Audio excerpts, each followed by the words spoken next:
Un saludo especial a las comunidades indígenas, lideresas y líderes que nos acompañan en este sitio que se llama El Remanso en el día de hoy. A la vicepresidenta de la República, Francia Elena Márquez Mina, y su compañero Yerney Pinillos. Alguien decía que por qué iba Yerney, y yo que veo que en todos los viajes presidenciales, desde que soy niño, el presidente que es hombre va con su marido y ahora no puede ir el marido con la mujer. Pues, ¿a qué extremos han llegado?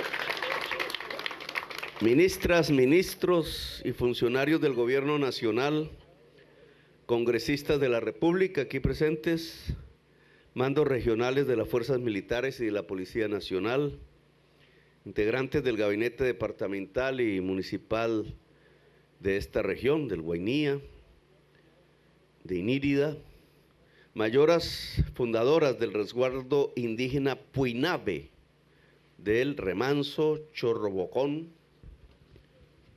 medios de comunicación regionales y nacionales y en general a todas y todos los aquí presentes.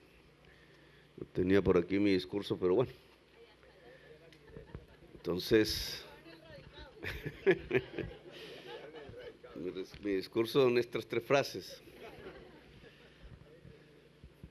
En la clasificación que hicimos en la campaña electoral, donde se fue presentando el programa de gobierno, manifestación tras manifestación, conferencia tras conferencia, se fue forjando una mayoría popular, que es un hecho histórico, ni un voto comprado, ni un mecanismo de manipulación para subordinar al pueblo a personas cuyos intereses son ajenos a los del mismo pueblo. Se fue construyendo un torrente así como el del río que hemos visto aquí cerca, el Inírida, que confluye aquí con otros dos ríos hermosos y forma lo que se llama una estrella fluvial, pocas en Colombia, pero inmensas e importantes. Son esos sitios sagrados, no sagrados por una u otra religión, sagrados por el momento en que el ser humano se encuentra con la naturaleza y sabe, quizás hace cuántos miles de años por aquí, que su razón de ser, su existir, depende exclusivamente de un equilibrio que tiene que mantener con lo otro fuera de sí mismo, con lo que lo rodea, con lo vivo más allá, que es la naturaleza. Una ruptura allí acaba la humanidad. Eso lo aprendieron aquí los pueblos ancestrales, hace miles de años. Aquí al sur, en Chiribiquete, en el lado del Guaviare, tenemos unas piedras hermosas, una orografía, como se llama, muy similar a esta, diferente, porque aquí está la princesa Inírida, ya es un territorio en donde están, yo le llamo la Capilla Sixtina de las Américas. No es el Renacimiento, no es 1500 después de Cristo en Florencia, en Italia. Es hace 20.000 años, cuando no existían ni los egipcios en el Mediterráneo, cuando los pueblos prehistóricos desarrollaban arte a partir de pintar en las cavernas. Y aquí pueblos prehistóricos que dicen los científicos habitaban esta tierra sin que hubiera selva siquiera. Habían mamuts, los pintaron. Había cacería colectiva en agradecimiento a rituales, a su propio ser para poder existir en equilibrio siempre con esa naturaleza que dibujaban. Eran seres humanos, eran animales, eran vegetales, que durante kilómetros se van pintando en eso que podríamos llamar la primera obra de arte de las Américas, en un sitio que dicen algunos científicos es la primera tierra que surgió del océano en todo el planeta. Estamos en la tierra la primera que surgió del océano en el planeta Tierra según algunas teorías científicas. Bueno, estos pueblos andaron aquí hace miles de años. No nos descubrió nadie, la humanidad ya había descubierto las Américas, a menos que creamos que los pueblos que habitaban las Américas antes de Colón no fueran humanos, como se llegó a pensar. Este territorio fue encontrado por el ser humano, las migraciones de antaño y el arte que está aquí. Y aquí, como ese torrente del río que es testigo de todas esas épocas, de todo ese devenir y fluir de la humanidad, aquí también es testigo ahora de ese torrente de gentes, 11,5 millones que decidieron votar por cambiar a Colombia, por volverla una potencia mundial de la vida.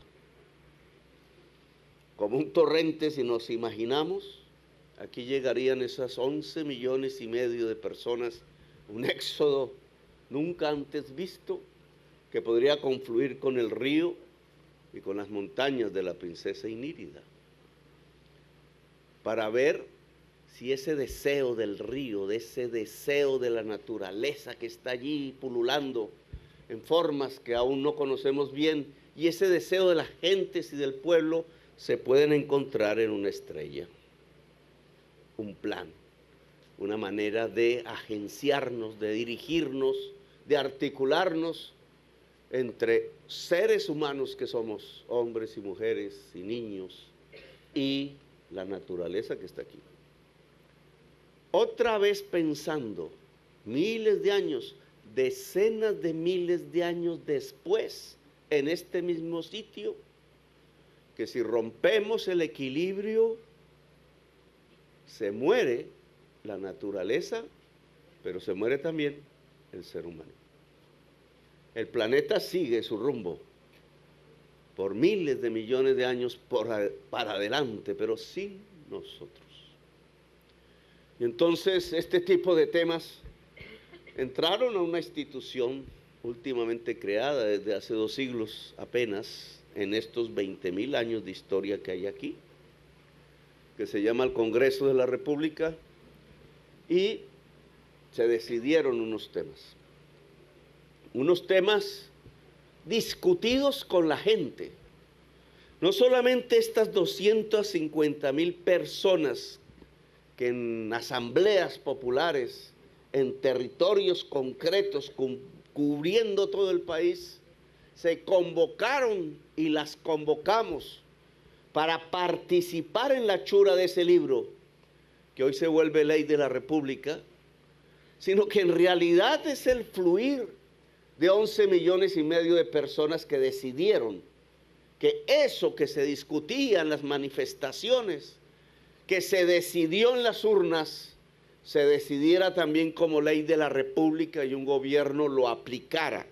Y así seremos evaluados, porque a partir de hoy el gobierno del cambio gobierna con su plan de desarrollo que se llama Potencia Mundial de la Vida. Antes gobernábamos con el plan de Duque. Ahora sí se necesita un gobierno que sea capaz de aplicarlo, que no tenga el temor, ningún susto, ningún espectro de esos que suelen suceder para atravesarse. Alguien habla duro por allá, alguien se pone un uniforme que no debería ponerse por allá, alguien trata de asustar que habrá cárcel, que habrá persecución. Pero aquí el deber ser, y este es un pacto que se firma aquí, con mi mano y las otras manos, es cumplir el plan de desarrollo, volverlo una realidad, no un discurso, no un libro más que se guarda en los anaqueles del Congreso y de la Presidencia y que nadie más voltea a mirar, ni nadie más voltea a abrir porque son tan inocuos o llevaron por unos caminos que solo nos condenaron a la más grande de las desigualdades sociales, a la más grande quizás de las violencias de América. 72 años cumplimos con los militares en el comando militar de las fuerzas militares, de las cuales hoy soy su jefe. Y en 72 años no ha habido un año de paz. 72 años allá en 1953, 52. ¿Qué pasaba en Colombia en esa fecha? Guerra. Mataban campesinos, bombardeaban campesinos, creían que estaban matando el comunismo, se agarraban los liberales con los conservadores y los conservadores desde el poder ordenaban el asesinato de los liberales. Violencia. Violencia que se llevó a instituciones como la SIC, como la policía que no era nacional sino municipal. Y pasamos a otras violencias, la de cambiar este Estado, este poder a partir de las armas. Y pasaron otras violencias ahora alrededor de las economías no legalizadas, como me decían en Bocas de Satinga, ya cayendo hacia el Pacífico en el Nariño. Y caemos en otro torrente que como Línida, ojalá vaya hacia otro destino, el torrente de la sangre. Un torrente de la sangre derramada que no puede pisar este territorio, ojalá, porque acabaría lo sagrado, acabaría el equilibrio entre el ser humano y la naturaleza, inundaría de sangre derramada el territorio de la princesa Inírida. La paz es entonces nuestro objetivo. La paz. Montamos esa campaña sobre dos pilares. Es nuestra tesis política. La paz no se construye sino con justicia social y con justicia ambiental. Una sociedad profundamente desigual, de las más desiguales de la humanidad, no puede vivir en paz. Así de simple. No se puede estar en el país de la belleza cuando unos lo pueden tener todos y la inmensa mayoría tiene que sobrevivir de día a día y alguna parte de esa mayoría tiene que morir porque no hay un puesto de salud, porque no hay derechos, porque no hay alimento, porque no hay agua potable. Y esto no es una mentira. Aquí en el Remanso hay agua potable. Aquí en el Remanso hay un odontólogo, un médico. ¿Quién mira a los niños? La líder auxiliar de enfermería que nació aquí y pudo estudiar, no más. Aquí hay universidad, posibilidades de eso. Aquí donde están los derechos de la Constitución, ¿acaso es que este territorio no se llama Colombia? ¿O es que una parte de quienes han gobernado siempre han considerado que quienes así habitan, que las personas humanas que están en estos territorios no son humanos, por tanto no tienen derechos? Mentalidades de esclavistas, como lo he repetido hoy una y otra vez, mentalidades premodernas y anacrónicas que han construido no la mejor obra de arte como los seres humanos de hace 20.000 años que pasaban por aquí, no las obras de arte de los europeos, no han llegado ni siquiera a afrontar uno de los solos caminos hacia el saber universal. Un poco de gente que se ha dedicado a robar el Estado, a mirar para sí mismos, a mirarse en el espejo, pensando que son hermosos, a mirarse en literaturas inocuas y vagas, porque no han estudiado a Colombia realmente, porque no les interesa Colombia, porque consideran que su población no se merece el texto constitucional, es decir, ser efectivamente sujetos y sujetas de derechos universales garantizados. Este plan trata de arreglar el camino. Sé que tiene fallas y vacíos. Sé que no fue lo suficientemente audaz como hubiéramos querido. Los refrenaron porque aún nos da miedo cambiar. Como si salir de este estado de violencia y como si salir de este estado de desigualdad diera temor para avanzar a un camino en donde podamos convivir en paz. La paz es que la sociedad en un territorio pueda convivir en paz. Convivir y paz son sinónimos. Pero ¿cómo se puede convivir en medio de la desigualdad? ¿Cómo se puede convivir si se lo llevan allá todos y los niños aquí no tienen con qué comer? ¿Cómo se convive desde esa barbaridad que se ha construido en Colombia? Por eso propusimos un pacto. No nos propusimos una nueva guerra. Nos propusimos hablar. Bueno, veamos si se puede corregir, si se puede cambiar hablando con el gran poder de la palabra. Y hemos llegado hasta este punto que se llama el plan de desarrollo. No es un libro, no es simplemente una ley, es un punto de llegada de un diálogo nacional que aún tiene que seguir caminando. Este es un punto intermedio. Justicia social y justicia ambiental pueden construir la paz. Si esto es cierto, entonces, ¿cómo se construye la justicia social y cómo se construye la justicia ambiental que no tenemos? La justicia con los seres humanos, todos y todas, y la justicia con la naturaleza, para reequilibrarnos. ¿Cómo se construye eso? Ahí hay un poco de artículos, de caminos, de búsquedas, de conflictos, de propuestas. La justicia social empieza porque la gente tenga derechos o no. La justicia social significa derecho a saber, con calidad. Y para poder saber hay instituciones, hay maestros y maestras, y hay espacios del saber. ¿Cuánto dinero va para ese saber para el pueblo de Colombia?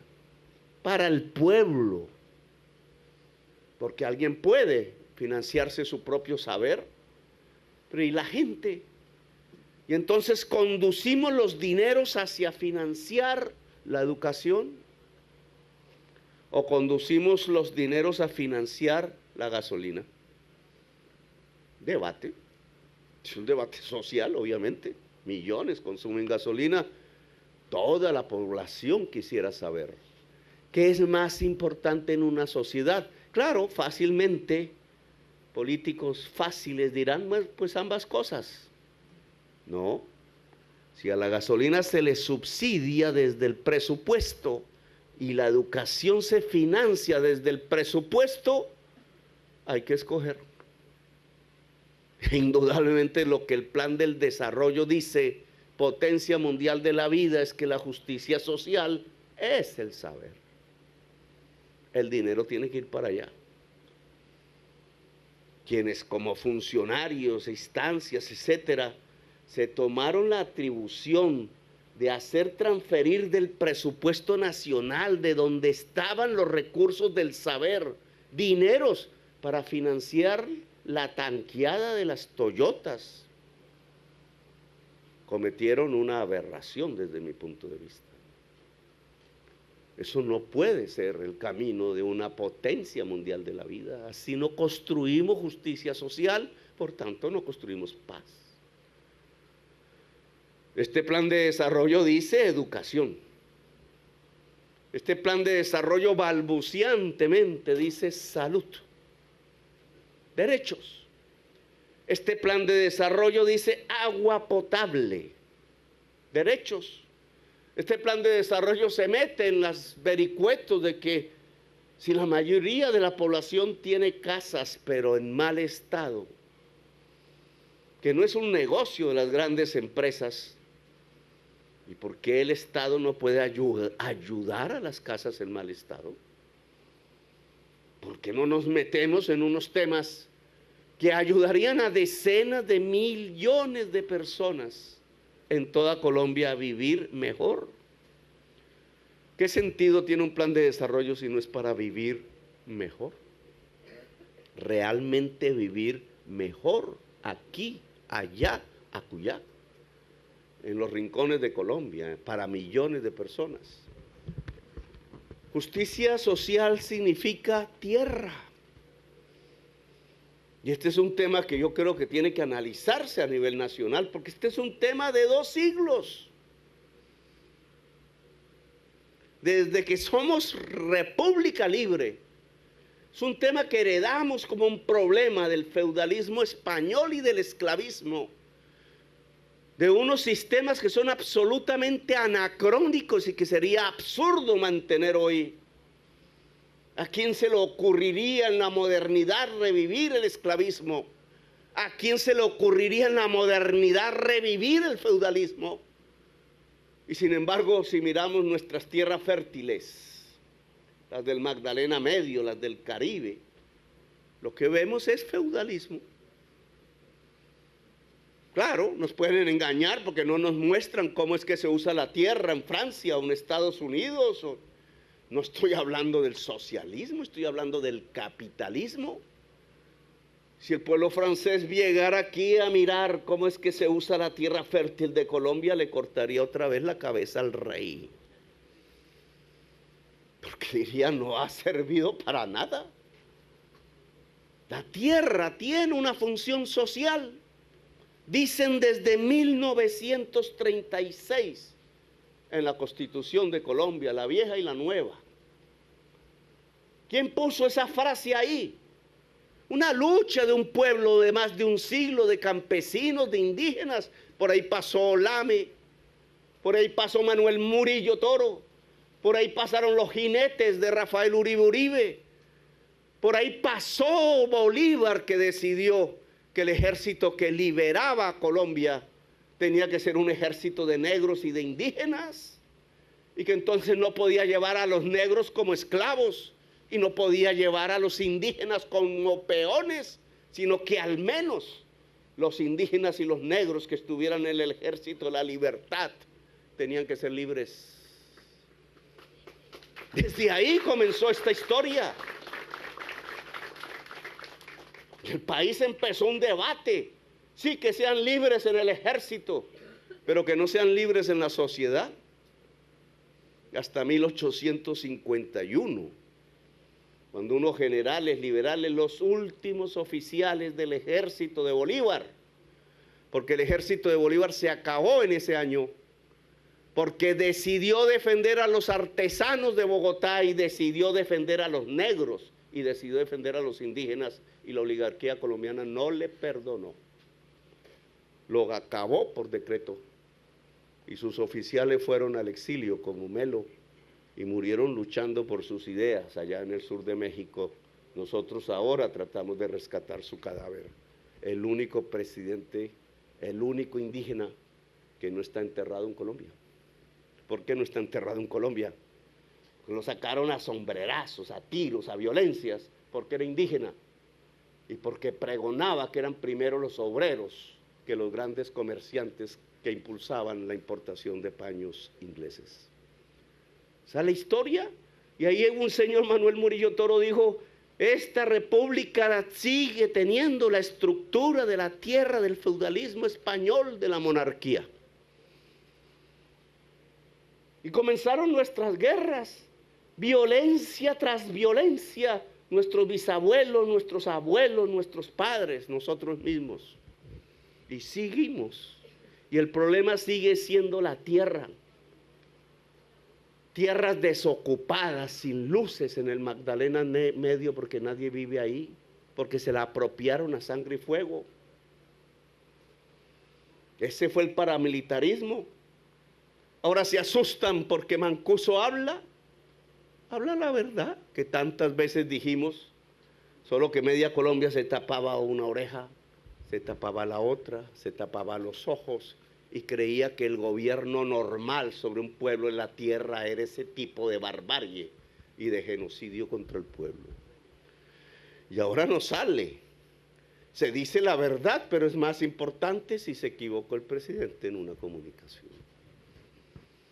No es más importante el que desde el gobierno se ha ordenado matar al pueblo, que se ha usado el dinero público para comprar armas para matar al pueblo, que se ha usado la ley del Congreso de la República para matar al pueblo. que se ha usado la violencia para que siga siendo Colombia la capital mundial de la desigualdad, de la injusticia social, y no la potencia mundial de la vida que nosotros queremos aquí. La tierra. Y entonces, ¿por qué no resolvemos el problema de la tierra? Yo me pongo a mirar los debates del plan de desarrollo hacia el tema de la tierra. Es la base de la paz. Es la base de la justicia social. Es que si hay una distribución democrática de la tierra, hay más producción, hay más riqueza, hay más alimentos, no hay hambre. Eso se llama justicia social. No hay lucha por la tierra y desespero y se detiene el torrente de la sangre. Encontramos los caminos de la paz. No habrá campesinos que cultiven hoja de coca para hacer pasta de coca. No habrá, porque habrá tierras para el maíz, tierras para la yuca, para hacer el casabe que acabo de comerme, que entre otras me comí en Ciénaga de Oro, Córdoba, y aquí lo hacen igual, porque había un flujo de los indígenas antes libres. Tierra. ¿Qué pasó con el tema de la tierra en el Plan Nacional de Desarrollo, Roy? ¿O David? ¿Por qué le impidieron al gobierno ir por la tierra? Retroceder de lo que ya había hecho. En 1994, el presidente César Gaviria, más atrás que César Gaviria. Retroceder de lo que ya había hecho en 1961, 64. Los Lleras, Alberto Lleras y Carlos Lleras Restrepo, más atrás en el tiempo. Retroceder de lo que ya había hecho Alfonso López Pumarejo, 1936. Impedirle al gobierno que aplique la orden constitucional de que la tierra es propiedad privada con función social. Y la función social es producir. Más atrás, un Congreso que sin darse cuenta nos devolvió siglo y medio de luchas,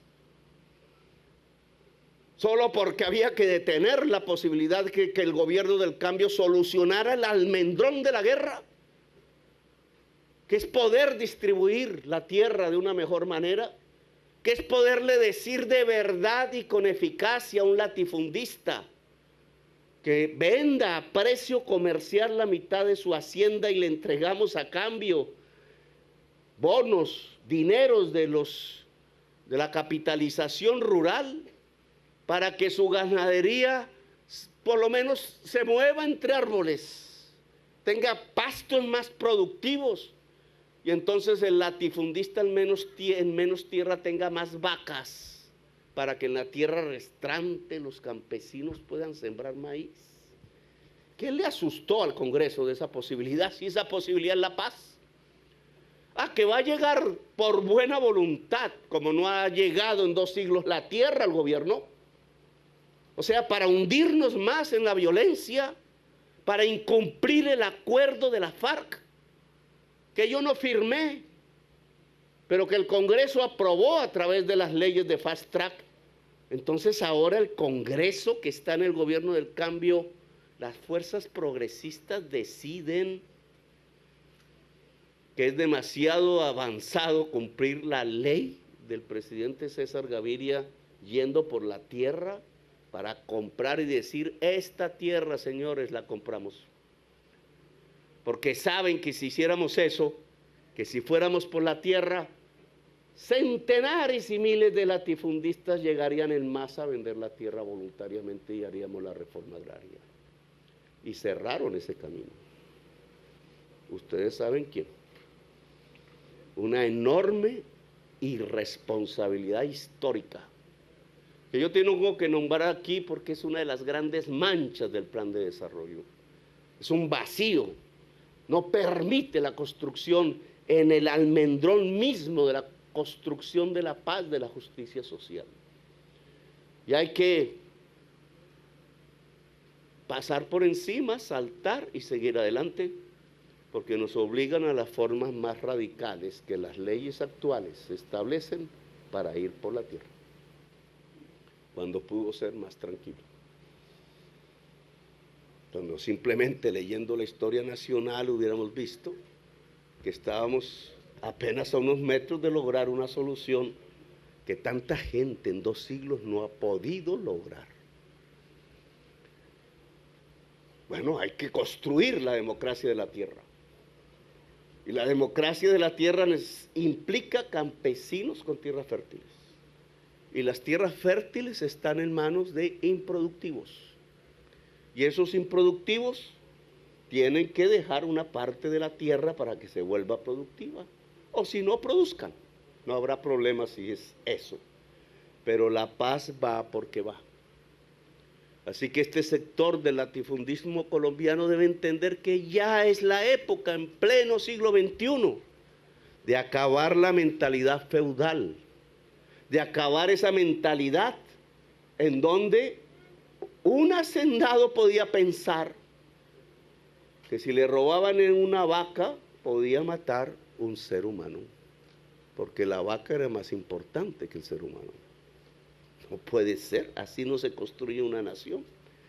Pensando así se armaron y pensando así sacaron millones de campesinos de sus tierras. Produjeron uno de las crisis humanitarias más grandes de la historia, no de Colombia, sino de la humanidad. No es así como vamos a construir una nación. No es así como se puede convivir en paz. Nos toca hacer un pacto, pero el pacto no es que el indígena se arrodille, señores. El pacto no es que la negra vaya al servicio doméstico y punto. Ese no es el pacto. El pacto no es que el trabajador se convierta en esclavo de los talleres y de las fábricas y que tenga que trabajar el sábado y el domingo y que no tenga tiempo libre y que no tenga entonces familia y que no tenga entonces descanso y que no pueda entonces en el tiempo libre crear y enamorarse. Porque su deber es producir y producir y producir ganancias. Ganancias estúpidas, porque la ganancia en el capitalismo del siglo XXI no se genera a partir de extender la jornada de trabajo, como nos contaba Charles Dickens en sus famosas novelas que de niños leíamos, la Inglaterra de 1800.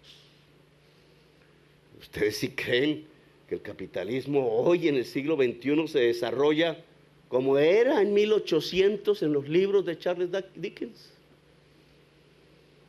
Somos anacrónicos. Pensamos en la tierra creyendo que todavía se manejan como los señores feudales y excluimos al campesinado de la tierra fértil. Y pensamos que la industria todavía se maneja como en el siglo XVIII, XVII.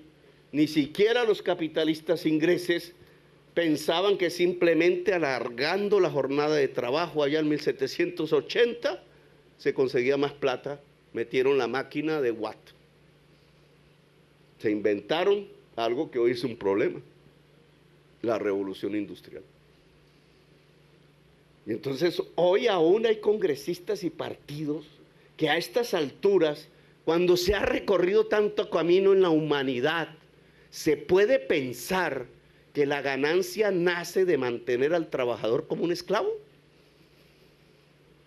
La ganancia en el mundo nace de ser productivos, de incrementar la productividad, de que la máquina se mejora continuamente a través del saber y de la ciencia, y que por tanto una sociedad que tenga saber y ciencia pueda usar sus recursos naturales, la tierra, el agua, el cerebro humano, para ser más rico como sociedad. Pero queremos que otra vez suenen los látigos. Queremos otra vez que suenen los grilletes. Queremos otra vez que suenen las armas contra el pueblo. Uy, qué Petro que no manda al ejército a amasallar y a masacrar a los campesinos que se rebelan. ¿Cómo así? Esto es una democracia. Y es sobre la base de una democracia que se construye la paz. Por tanto, los escenarios que dibuja el plan de desarrollo son escenarios que van hacia una invitación. Es una invitación histórica, social. No es a un cuento de mentiras. No es al discurrir de las palabras sin franqueza. No es a la trampa. De trampas estamos hasta el cuello.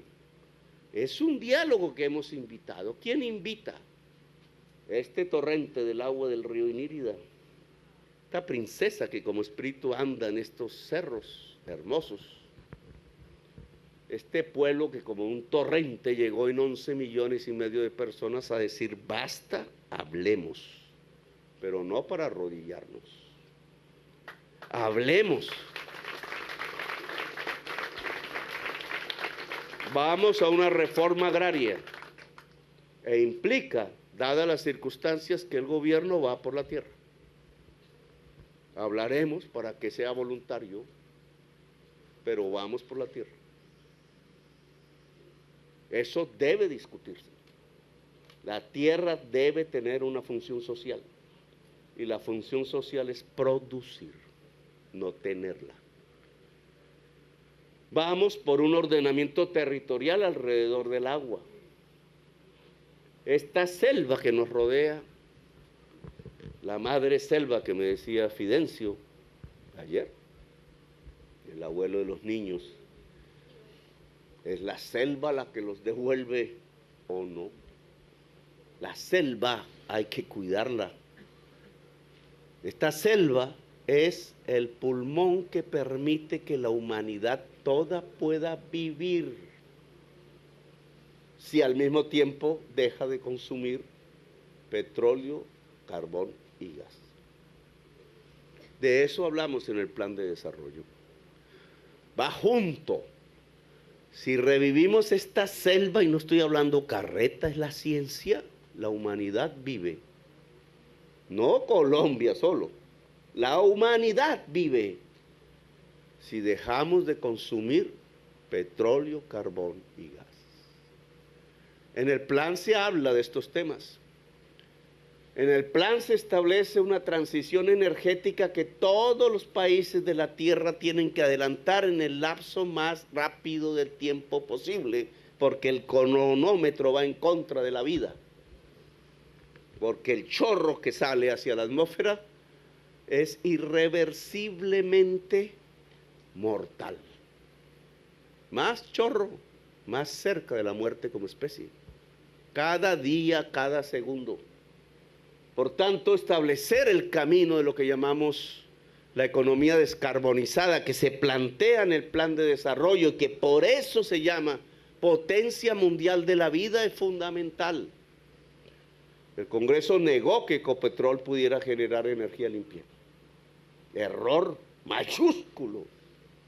Mayúsculo. Hasta un congresista del partido de la U, tradicional, lo conozco desde hace tiempos, se ha atrevido a decir esto es un desafuero y ha presentado él mismo el proyecto de ley que le permite a Ecopetrol producir energías limpias.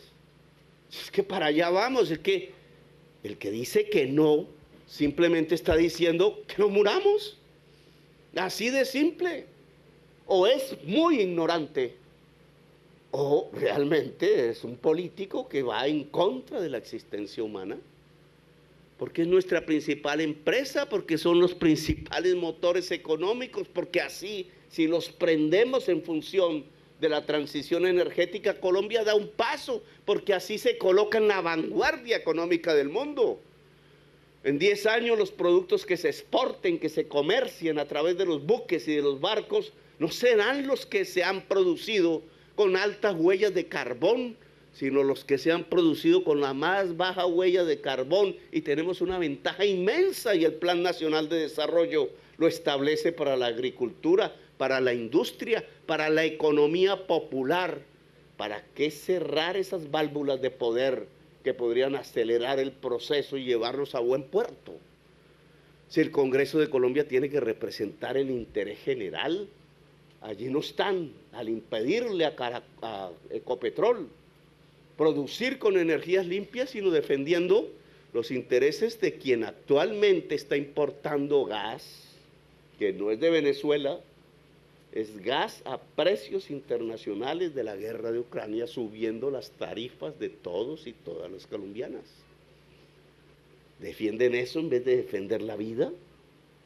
¿De hacer que Ecopetrol pueda desarrollarse por donde puede desarrollarse porque tiene su camino limitado en los hidrocarburos? El escenario de estos debates que yo produzco, hay que decirlo, que el gobierno produce, tiene que llegar a decisiones. Y las decisiones tienen que ser las decisiones de la vida. En muchas materias avanzamos. Allí hay artículos que pueden producir revoluciones, en muchos aspectos aún no se han leído siquiera por parte pues, de quienes tienen que leerlo. Allí hay unos caminos abiertos que si logra el gobierno ejecutarlos y el balón pasa a este lado de la cancha, pues podemos cambiar a Colombia. Si el gobierno es audaz, si no se asusta, si no se deja acorralar, si establece las alianzas con el pueblo. Ese es el eje fundamental, si establece las alianzas con el pueblo. Aquí hay conectividad, pero la asociación indígena podría ser contratada por el Estado colombiano para poner las redes de la conectividad, ¿o no? Está escrito en la ley. No tenemos que esperar a Claro. Claro nunca va a llegar aquí porque esto no es rentable. Llegamos es el pueblo y el gobierno. ¿Por qué no ponerlas? Aquí ya hay unos paneles solares, ¿cierto? No sé si los puso el departamento, la empresa de energía, me contará el gobernador que está por ahí. ¿El gobierno anterior? El gobierno, sí, yo sé que el gobierno anterior los puso, pero hay paneles solares. Instalan empresas que hacen conexión de energía solar. ¿Sí? Bueno, y entonces aquí esta luz viene del sol. La que estamos usando, pues el ventilador viene del sol. 16 horas de sol de energía. Pueden ser 24. Miren dónde estamos. No hay una sola torre de energía eléctrica que llegue hasta aquí. Aquí hay una comunidad energética. Se puede configurar. Se paga 20,000 pesos, 10,000 pesos el mes. ¿Cuánto paga una familia del Caribe colombiano de energía? Teniendo más sol que aquí, más sol que aquí. Allá paga 800,000, 1,500,000, aquí 10,000. ¿Cuál es la diferencia? ¿Cuál es la diferencia? Un sistema organizado para sacarle la plata a esa gente, a mi gente, y un sistema organizado aquí de otra manera que aprovecha el sol. Y que entonces, claro, para una familia aquí quizás los 10,000 sea también bastante. Pero es que allá cobran 1,000,000. Y hay más sol allá que aquí. Y eso se trata de organizar, claro. Alguno pierde, ¿cierto? Porque si la gente paga 100,000 y 1,000,000, a alguien se le desinflan las utilidades. Y si ese alguien tiene congresistas, y si ese alguien tiene poder político, y si a ese alguien asusta a los funcionarios del gobierno, tiene funcionarios, pues no cambia nada.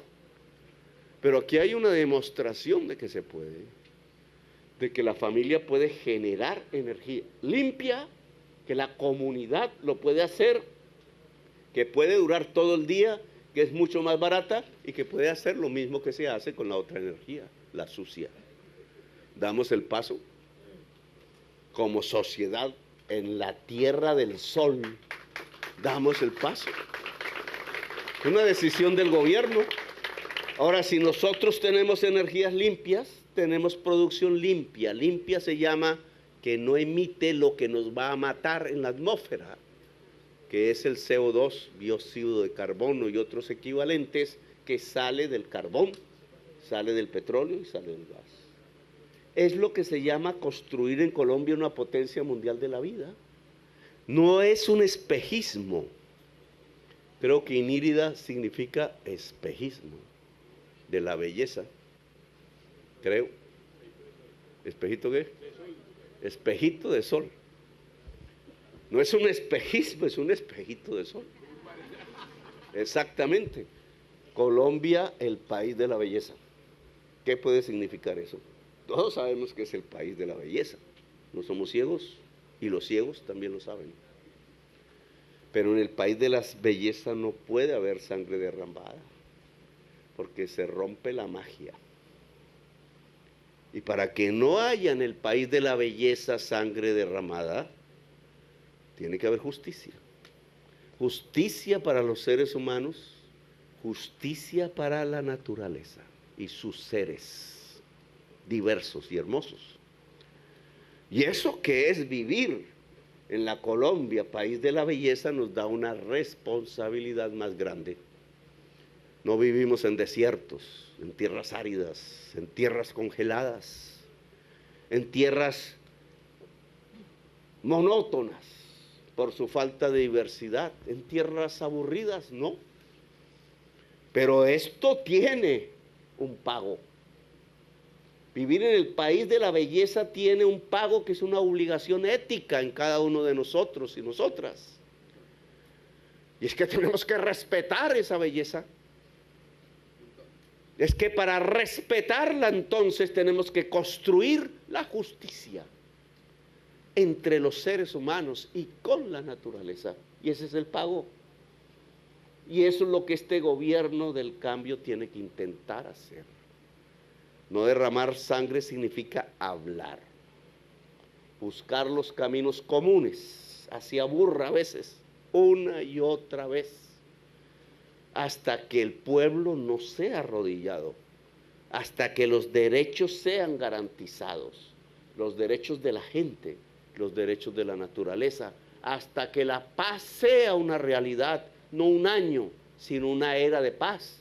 Hasta que en los próximos 72 años, cuando unos políticos aquí diferentes y políticas, que ya nacen quizás, y vayan a conmemorar los otros 72 años del comando de las fuerzas militares, puedan decir, estos 72 años fueron de paz, no de guerra, como nos ha tocado decir a nosotros, que estos 72 años han sido de guerra y no de paz.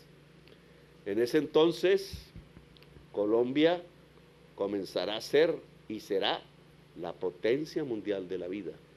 En el momento en que cese la sangre derramada, la princesa Inírida reinará.